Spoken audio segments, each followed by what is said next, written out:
Okay, I've only got 5 movies left to review from 2018, and 3 of them will be covered in this video. I'm going to be using the spinning wheel thing again, so we're going to be doing another merge review. Movies I'll be talking about in this video: Rampage, Dogs and Smallfoot. Here we go! Spinning wheel, do your thing!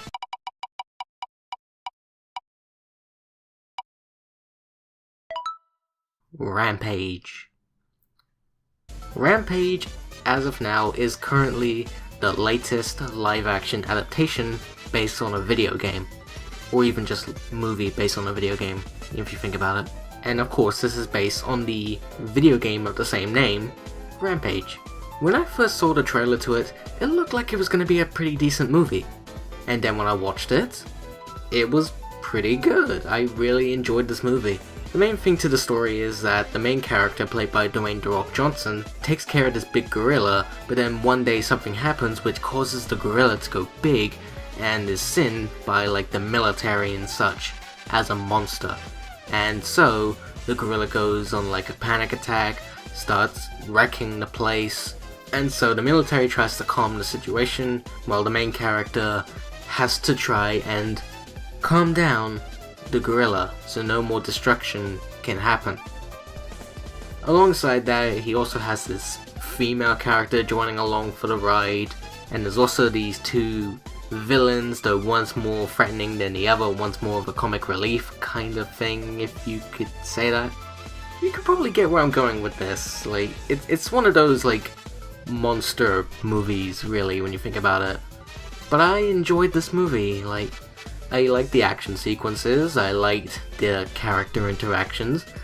Each character does have some enjoyable moments into it, though I think the most annoying thing was the whole military stuff. Like, yeah, we've seen military with this kind of stories many times before, and obviously those different times, they've done it a bit better, I guess. And it's quite obvious that we're still gonna get those type of movies to this very day. But other characters, like the main character and the side character and the villains, they're pretty enjoyable to watch. I like them. The CG, yeah, it's pretty standard, because yeah, that's how we get CG movies nowadays. But I like how the CG characters look, and like the lighting and visuals, it's all really well done here. Like, it's not the best, but it is a pretty good job. I'll say that. The music was pretty good, like it's all action packed and everything. It's all so cool. I love it. Overall, Rampage is a pretty enjoyable movie. Like, I'd say this is a recommendation to those who like these type of movies where there's something that turns into a big monster and it does mayhem to a city. So in a way, kinda like the Godzilla movies if you think about it. Except it's not Godzilla. Nothing like Godzilla. Alright, next movie.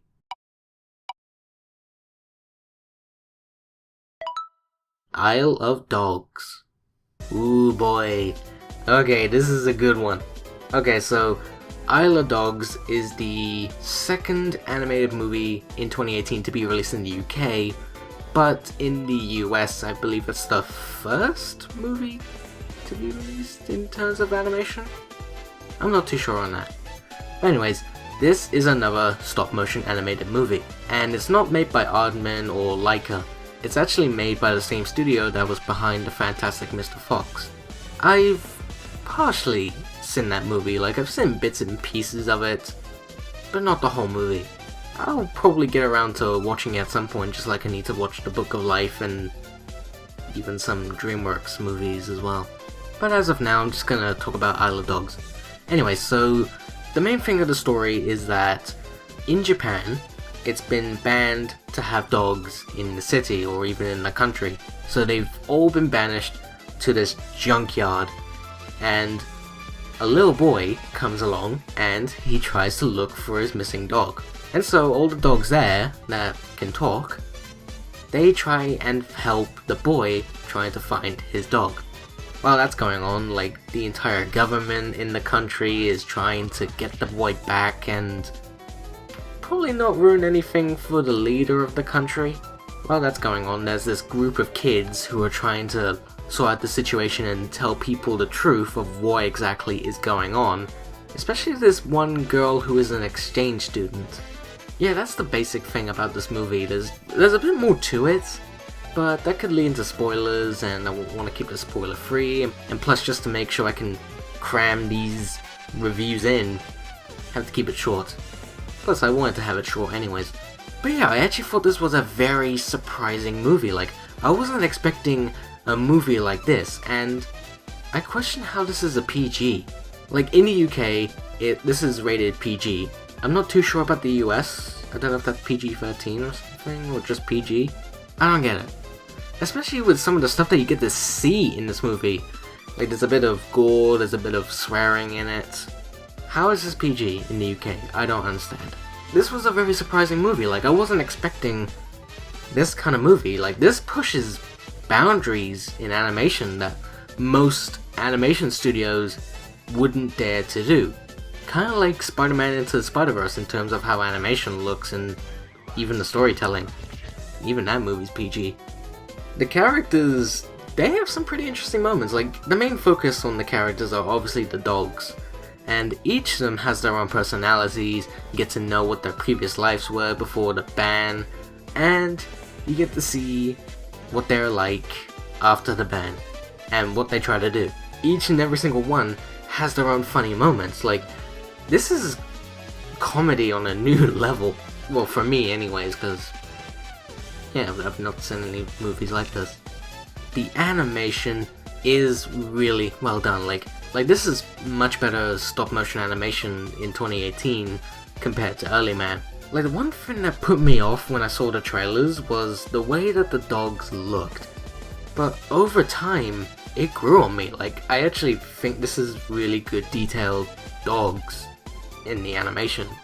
Even the landscapes that we get to see, they all look so beautiful, and there's a bit of atmosphere to it, which is something I really appreciate when we get something in stop motion which does this kind of stuff.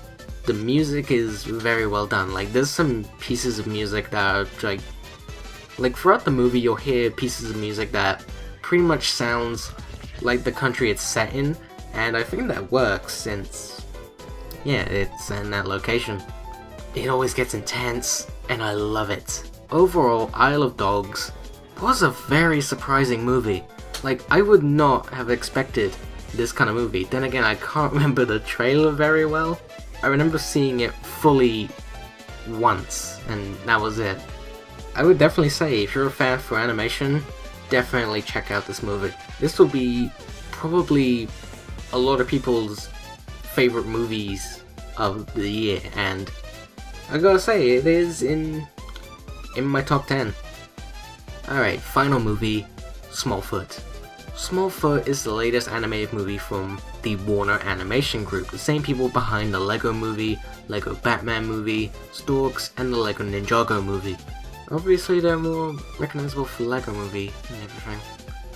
So the movie story is about a Yeti who cannot wait to be the next one to take over his dad's position, who is played by Danny DeVito, which I found quite surprising, to take over the position of ringing the gong, which causes the sun to rise for the village of Yetis.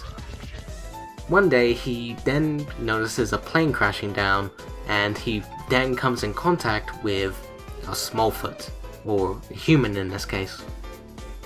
So the people in the village don't believe him, so he's been sent for banishment. Only a small lot of Yetis actually believe that he sold a Smallfoot because they're part of a tribe. And so the Yeti goes down where the Smallfoots live, who is trying to get his fame back because, I don't know, something got more popular than him, I guess. And so they help each other out, and they also get to know one another.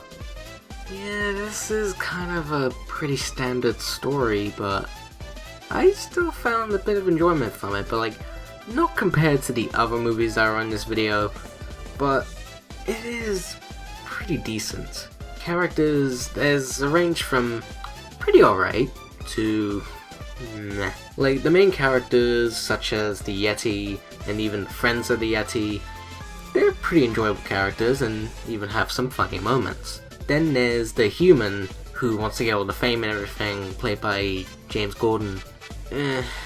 He's not that great. Like, I'm kind of annoyed with these kind of characters, especially the way they're treated.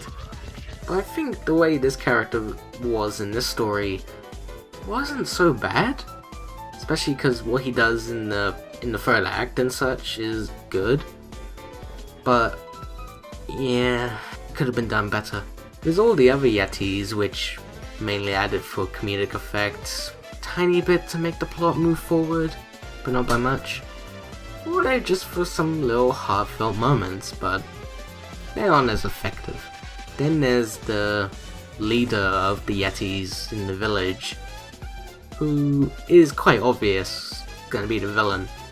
Yeah, he's quite predictable, and what he does is just pretty dumb, if you ask me. The animation is pretty good, like, it gives it the cartoony thing like how Storks did, and even some of the movies from Sony Pictures Animation, if you want to compare it like that. But I think Warner does it a bit better, but the cartooniness doesn't necessarily help the movie. Like, I get it, it's because of the kind of story it's telling, and what kind of characters it has. Yeah, I guess it's fine. And even the visuals, the lighting and everything, it all looks pretty great. The normal music stuff that we get in the movie isn't that memorable, but it isn't totally forgettable, if you get what I mean. There is a couple of songs in the movie too, and yeah, they're the pretty standard songs that you could get into a movie. Like at the beginning, it's all happy and everything, everyone's having an amazing time. And then there's one explaining like what a character's goal is, what one wants to do with his life, and of course there's even the villain song. Yeah, they're all pretty standard songs really, like, they're not awful, but they're just pretty standard stuff, like, yeah, these aren't tunes I want to listen to all the time, really. Overall, Smallfoot is a pretty decent movie. Like, it's not one of the greatest movies ever made, and it's definitely not an awful movie, but it just isn't the kind of movie you would be wanting at this point. Especially like when you compare it to other movies that we've had this year and ones that we've had in the past. If you want to watch it, I'd say at least one viewing will be okay. Like, you're not really missing out on much if you don't see it. Though if you're a parent that just wants something for your kids to watch just so you can keep them quiet, this movie should do it. Whew, okay, so that's all the movies for this video. The next review will be Deadpool 2, so I'll see you all then.